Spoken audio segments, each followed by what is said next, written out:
what's up guys? This is Daniel from Bar Shield with episode 116 of Bar Tip Tuesday. Today we're just going to talk about rack pulls and just 3 factors to take into account when doing those rack pulls.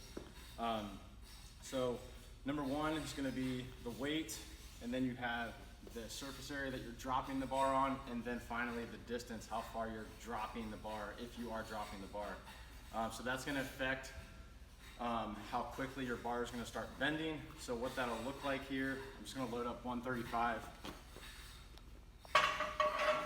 onto the bar here. 135 versus 405 or 495 is obviously going to make a giant difference.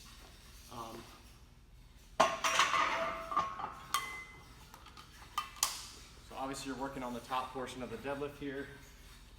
Okay, so you finish with your deadlift. A lot of people just drop it from here. So you have over a foot of space between the bar and those pins. So riding the bar back down to lessen the impact is going to make a dramatic difference over time. Otherwise, you're going to start seeing a bar that's warped a little bit, meaning it's reached its yield point. It's not going to be able to return to straight again. Okay.